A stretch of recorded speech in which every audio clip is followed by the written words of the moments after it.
ending birthright citizenship, building new detention centers, detaining undocumented immigrants with no criminal record, under 30% in all those categories. The majority are often those with no convictions or with pending charges, and sometimes those are traffic violations or immigration violations, sending people to South Sudan and to other far-flung countries.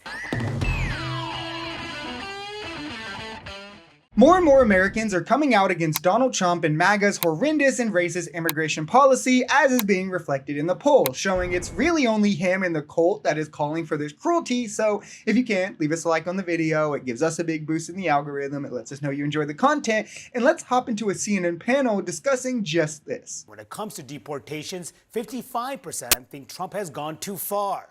And that's up sharply by 10 points since February. My panel is back. So just to dig a little deeper into these immigration numbers that are now just coming out, the view, if you break down by issue on immigration, is how the American public feels. How do they feel about increasing the ICE budget by billions of dollars? Just 31% support that idea. Really, that's the number. That's the high point. We look at ending birthright citizenship, building new detention centers, detaining undocumented immigrants with no criminal record, under 30% in all those categories. Then what about his immigration policies at large? Are they making the United States safer?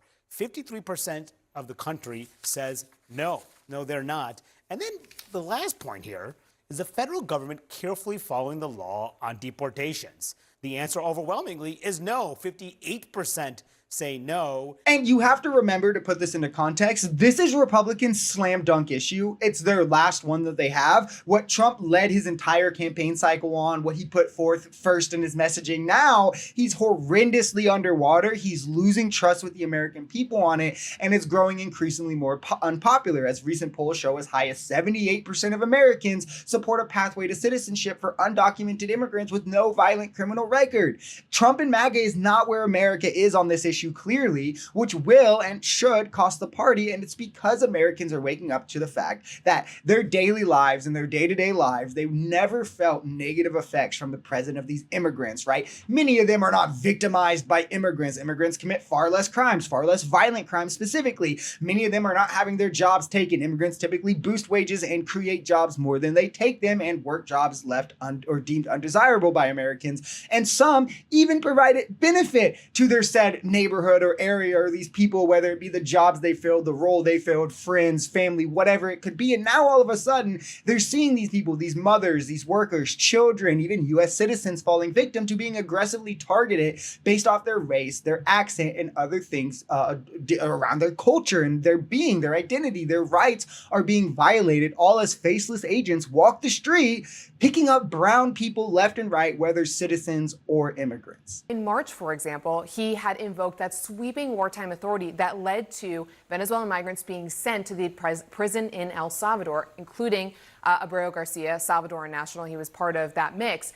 There was intense public backlash when he did that, including from some of his own supporters, like Joe Rogan on his podcast, because there were anecdotes of who exactly made up that group of people, which in the end was not all with criminal records. Then after that, in April, you see the third country deportation. So in May, there was that whole litigation about sending people to South Sudan and to other far-flung countries. So all of this to say that when you're looking at those numbers of how the disapproval start to increase, that you should look at the moments that happened in between those months where people started to ask questions as to what exactly is going on here, and are these actually criminals that they are deporting? And what our reporting has come to show is that a small fraction are those with criminal convictions. The majority are often those with no convictions or with pending charges, and sometimes those are traffic violations or immigration violations.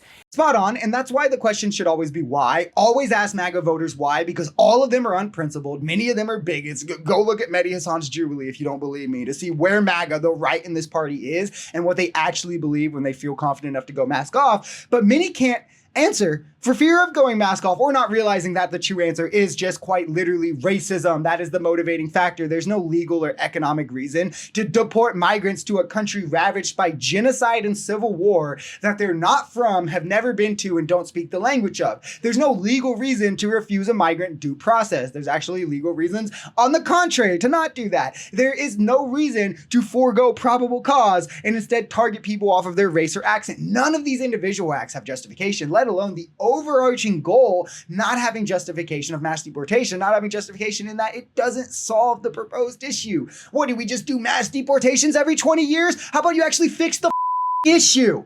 To fix a problem, you have to be proactive, not reactive. These people hurt my brain. It quite literally is just all in the name of racism. That alone should give the game away. It's not about fixing the issue, but using it for political points off the grounds of racism. 40% of Americans in this CNN poll say that they approve of his handling of the economy. And he's under 50% on pretty much every issue. And even his big bill that passed Congress, just 39% of Americans support his massive domestic policy bill. Do you think Trump is obviously very confident of what he's done so far? He's gotten these institutions to do what he wants. He's accomplished a lot in the first 6 months. There's no doubt about it. But there's a feeling clearly among the American public that he's overreaching.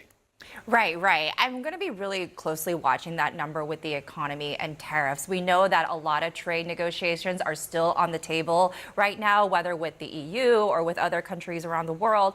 And the president has said, look, we could reach a deal or we could not reach a deal, and I'll just impose big tariffs on these countries. But we know tariffs can be very, destabilizing. We know it's effectively an import tax on U.S. consumers. We know a lot of Republicans don't generally like tariffs.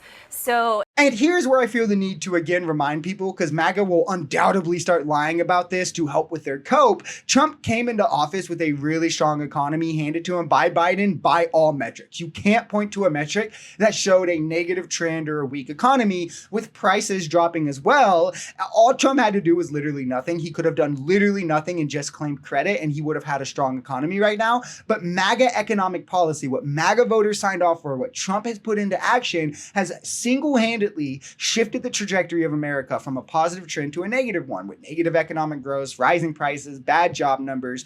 He is doing more damage to right-wing economic theory in 6 months than leftists could in 60 years. So I genuinely thank him for that, which is why he is now rightfully underwater on every single issue. And I just can't wait to have his policies and destruction lined up against socialist Zoran Mamdani's and what he does to New York City. So the right can cry about, oh, it's not actually the socialism and it's not actually the this, but we'll have to wait for that one. But you'll see all of his numbers fall to the low 30s, the high 20s, because that'll be reflective of only cult support, who, of course, in supporting him through rape, 34 felony counts, being a PDF file most likely on the client list for Epstein, and defending Epstein.